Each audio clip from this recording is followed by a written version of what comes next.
I hate intros, so I'm just gonna skip it and get right into the video. So basically, I have been having a lot of art block, so I haven't been able to really do the things I've wanted to do. It's not that I have a lack of ideas.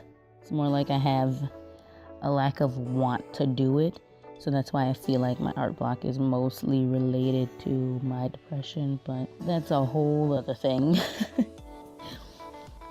So because I've had this art block lately, I had decided to just finish up one of the older pieces in my sketchbook.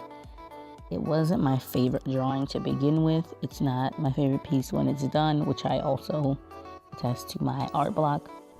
It's like when I have art block, like I can't do the things that I want to do. Like what I had in my mind about what this would look like is not what it ended up being. I don't mind what it turned out being. It just wasn't what I thought it was going to be. So that makes it unsuccessful in my mind.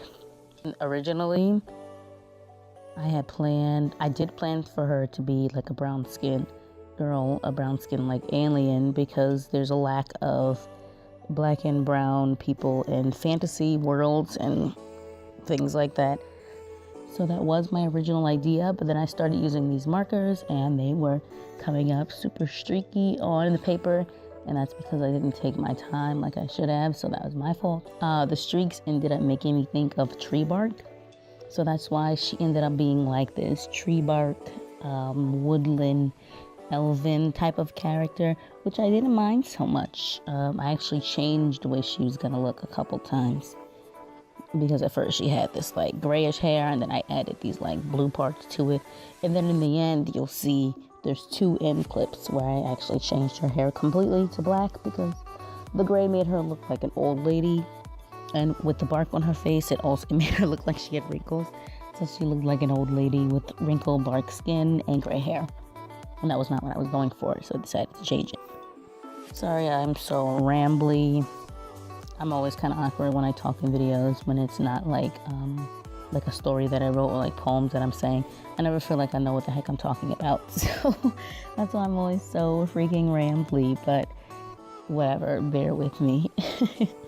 So in order to try to combat my art block, the things I was doing was, it's like an art and writing block because I haven't written anything recently either. So me and my sister actually started a poetry and art challenge. So we just found some random challenges on Pinterest, and one day we do a poetry challenge, and the next day we do the art challenge. So it's one day poems, one day art, one day poems, one day art. We're a couple of days behind. I'm a little further ahead than she is, so I'm waiting for her to catch up to me. But that also is my art block is also kind of stopping me from doing that. And the couple of drawings that I did, I like them. They're cute, but they're not like things that I really love. They're just kind of cute. So they're kind of cartoony, which I guess I do kind of cartoony stuff. But this tree bark lady actually turned out very cartoony as well. So I guess when I have art block, I do like very, very cartoony things. Probably not even explaining this right. Whatever. Another way I'm trying to combat my art block is by basically I just like scroll through Instagram and Pinterest, and those are kind of the only art websites that I really look through. But I scroll through them and I look at other people's art. I get inspired by it.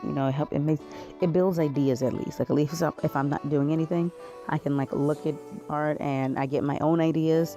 I promise I'm not copying anyone's ideas. It inspires me to do my own ideas. And, I get to write these things down, things that I want to do. So that when my art block is gone, I have all these ideas of things that I want to do. So I feel like that at least helps for when it goes away. So basically, I have art block and this video is going to be crappy and this art is crappy. So sorry, but I also suck at outros. So later.